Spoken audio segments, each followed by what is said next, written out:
झनननन, सपनों की सजीली चुनरिया, मेहंदी की रंगीले बूटे, सपनों की सजीली चुनरिया, मेहंदी की रंगीले बूटे, तेरे प्यार बिना सब झूठे, तेरे प्यार बिना सब झूठे, पाँव की छनकती झांझर, हाथों की ठनकती कंगन, वो तेरा रास्ता देखे साजन, तेरा रास्ता देखे साजन। मेरी बाहों में हर पल बहारों के मौसम है, बूंद ना बादल कोई फिर क्यों आँखें नम है, तेरे सिंदूर की लाली अब नहीं मिटने वाली, कह रही हर धड़कन सात जन्मों तक साजन। बनूं मैं तेरी दुल्हन, बनूं मैं तेरी दुल्हन, बनूं मैं तेरी दुल्हन, बनूं मैं तेरी दुल्हन। छोटे शहर की दुल्हन लाने का एक फायदा तो ये है कि खाना बहुत अच्छा बनाती है और ऊपर से घर में नौकरानी की जरूरत नहीं पड़ती। अपने घर में खाना बनाने से कोई नौकर थोड़ी बन जाता है। माफी मांगो। हमें क्षमा कर दीजिए। हम चाहते हैं सागर ये पायल विद्या को दे। सागर!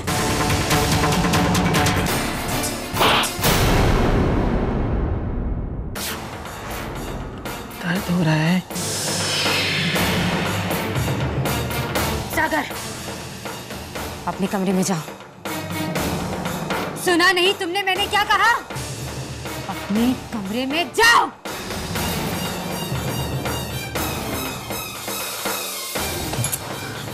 चलो।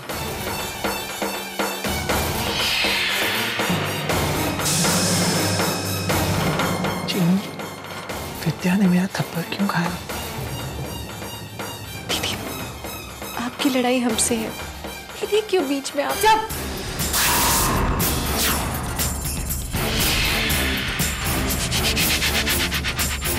अच्छा ड्रामा कर लिया पतिव्रता का तुमने, लेकिन हासिल तुम्हें वही हुआ जिसके तुम लायक थी।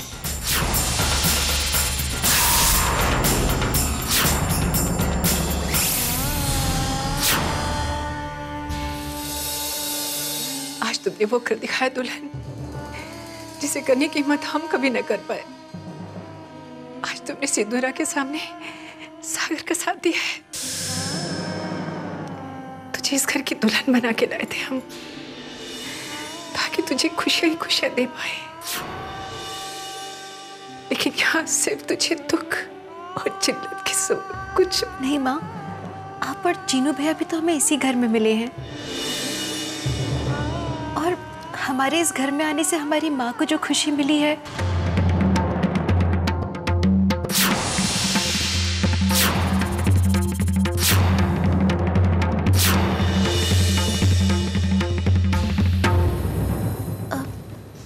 माँ, हम बनारस माँ से बात कर सकते हैं क्या? हाँ बेटा, तुम इस घर की दुल्हन हो, तुम्हें पूछने की जरूरत नहीं। चीनू जी।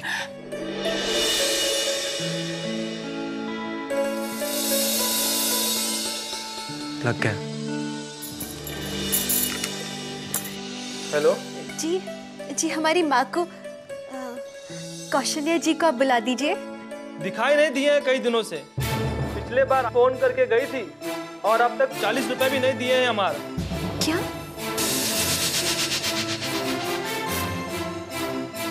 क्या हुआ बेटा? विद्या?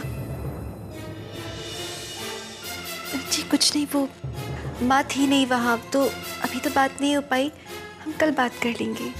तो क्या आपने उसे बता दिया कि बहुत दिनों से हम आपकी दुकान पर आए नहीं, और ये भी कि हमने आपके पैसे भी नहीं? देखिए, कल तक हमें हमारा पैसा मिल जाना चाहिए, यही कहने हम आए थे।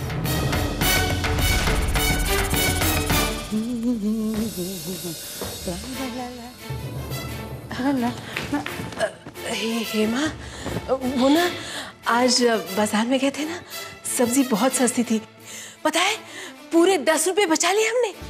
अच्छा, तो क्या करे, खुशियां मनाएं। सीधे बात पर उतर आइए। वो हेमा, कुछ पैसों की जरूरत थी। विद्या के साथ बात करना चाहते हैं फोन करके। यहाँ के बारे में कुछ नहीं बताएंगे हम। क्या नहीं बताएंगी? ऐसा कौन सा अधर्म हो रहा है तुम्हारे साथ यहाँ जो नहीं बताएंगी? जाइए, ये कपड़े धोकर लाइए, जाइए।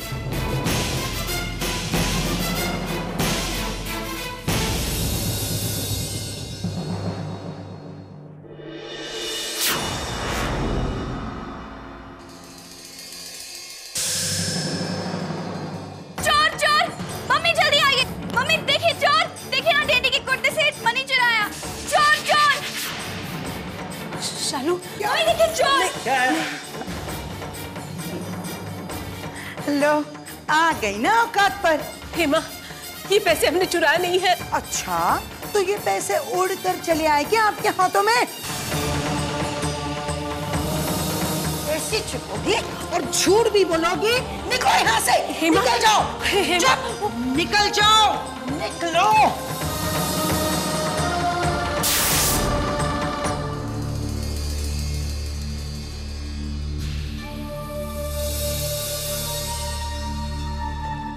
अब चोरी का ठप्पा तो लग ही गया है माथे पर। इस वक्त विद्या के साथ बात करना बहुत जरूरी है।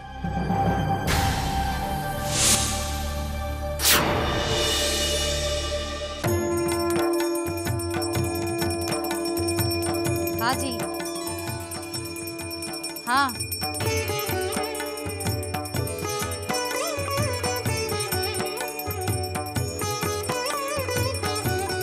अब मैं आपको फिर से फोन करती हूँ। क्या बकवास है ये? कौन शोर मचा रहा है? वो ये विद्या की आरती फिर से तो शुरू हो गई।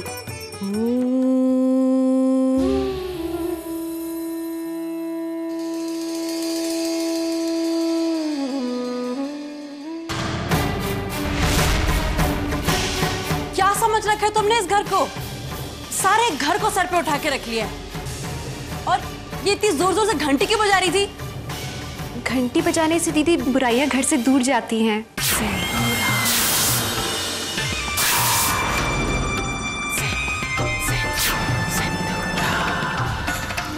सुना सागर, ये सबका भला चाहती है। क्या तुम इसकी बातों पर यकीन करते हो?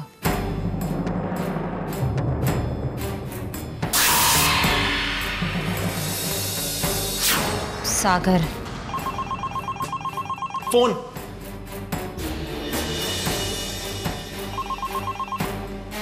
हेलो, मैं सागर। आप कौन? विद्या की माँ?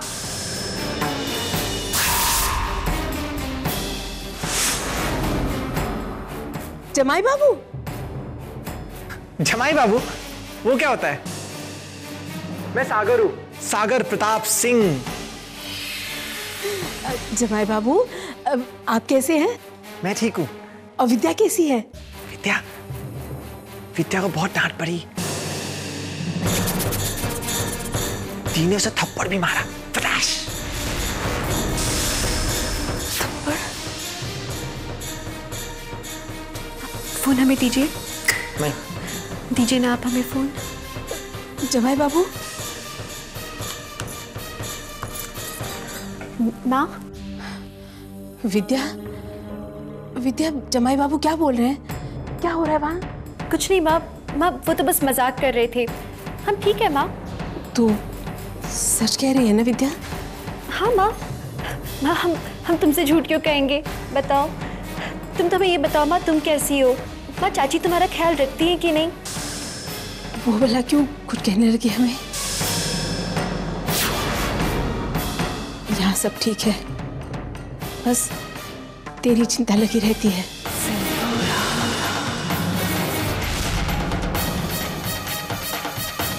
जब अपनी बेटी को हमारे सर थोप ही दिया है तो इतनी चिंता क्यों कर रही है?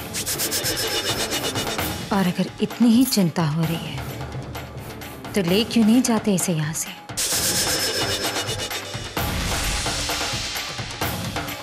वैसे भी इसकी यहाँ कोई जरूरत नहीं है।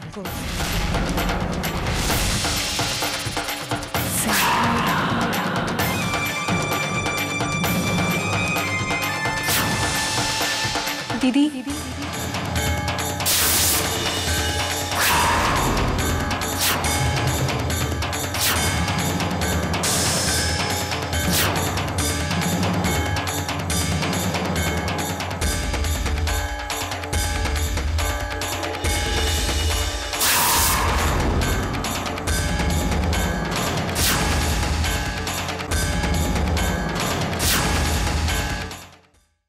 सबसे एक विनती है।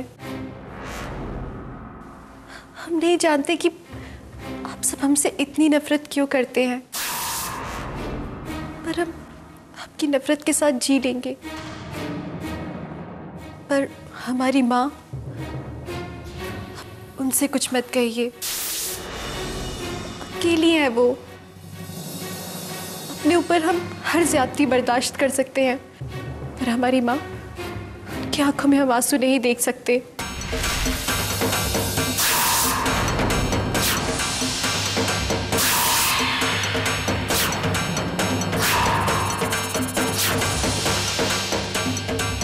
सुन लड़की, सिंदूरा, एक बेटी अपनी माँ के लिए क्या महसूस करती है ये तुम तो अच्छी तरह से समझ सकती हो ना सिंदूरा,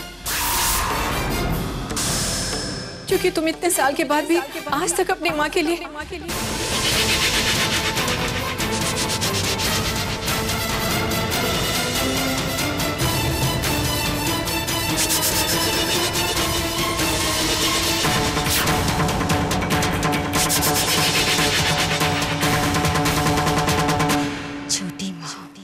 आज दिया तो दिया, लेकिन आज की बात भूल कर भी कभी मुझे मेरी माँ का वास्ता मत देना।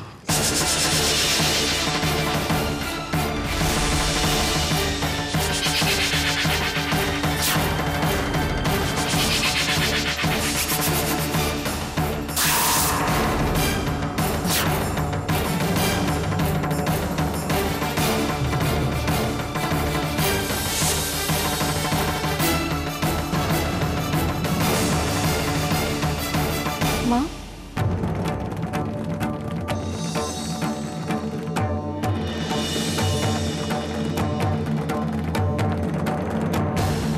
आज एक सच से तुम्हें वाकिफ करा ही देते हैं विद्या।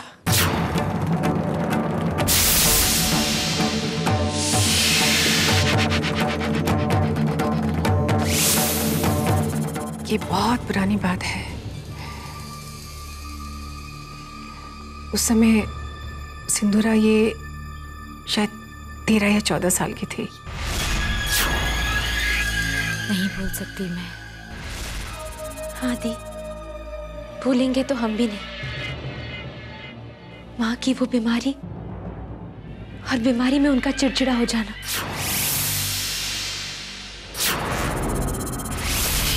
हर दिन के साथ बड़ी ठकुराइन अपना मानसिक संतुलन खोती जा रही थी, जैसे पागल सी हो गई।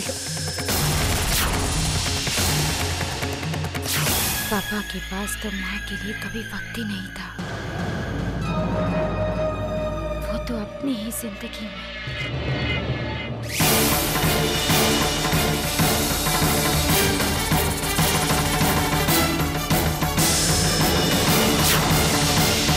हम सब समझ ही नहीं पा रहे थे कि बड़ी ठकुराइन सिंदूरा के दिमाग में क्या बातें डालती जा रही। वो जब भी ठाकुर साहब के सामने जाती बस उन्हें इल्जाम लगाती रहती। ठाकुर साहब समझ ही नहीं पा रहे थे कि उनका पागलपन किस हद तक बढ़ चुका है। और फिर एक दिन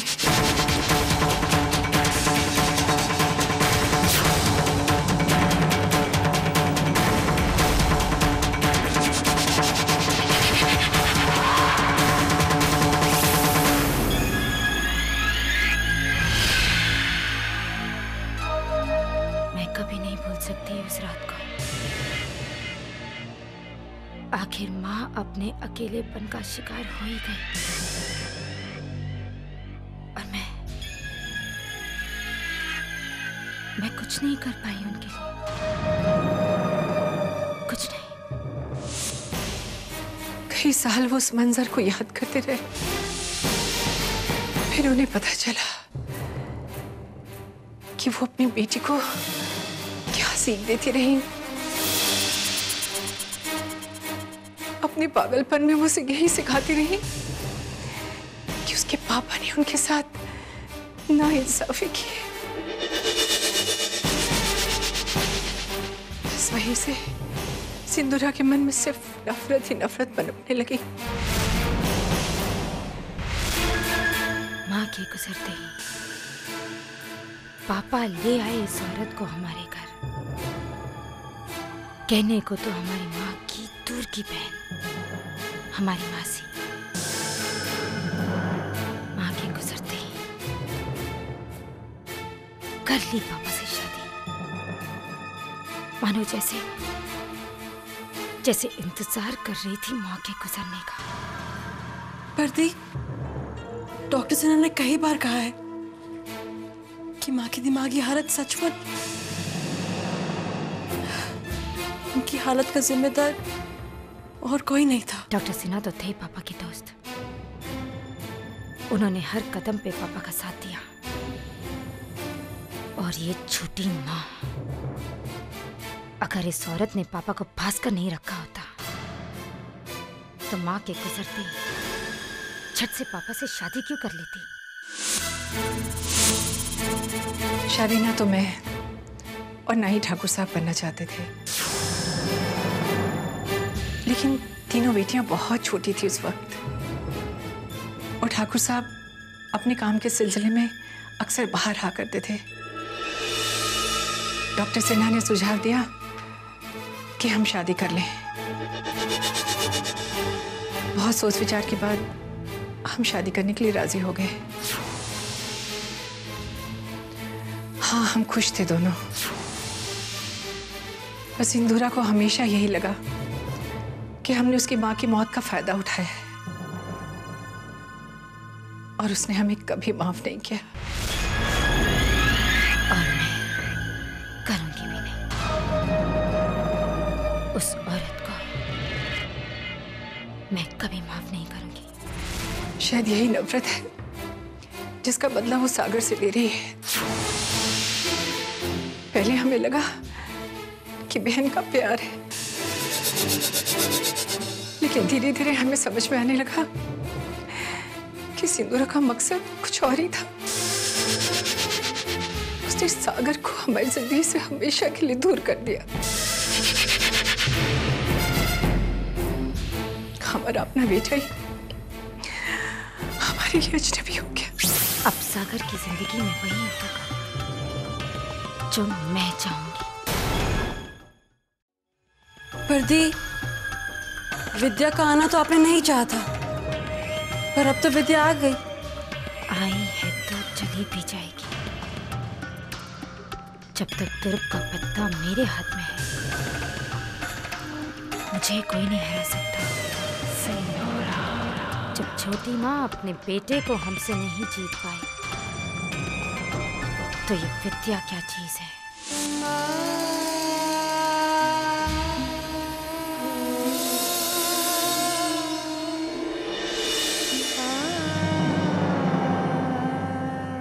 माँ शंभुनाथ ऐसा अनर्थ कभी नहीं होने देंगे।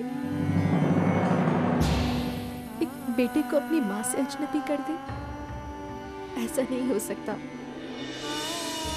वो वापस आएंगे माँ।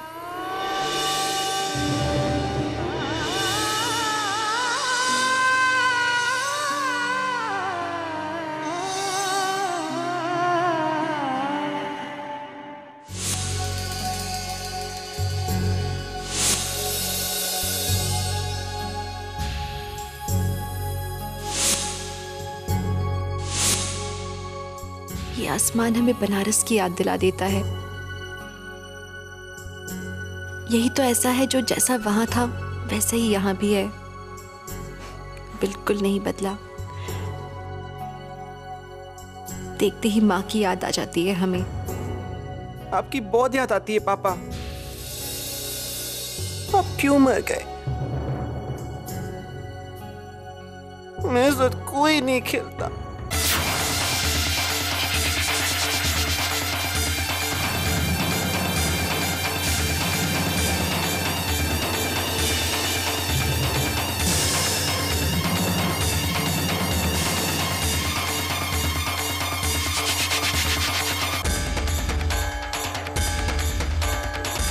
ईश्वर, आज विद्या की कही हर बात सच हो जाए, सागर विद्या के करीब आ जाए, तभी शायद वो हम सबके करीब आ पाएगा।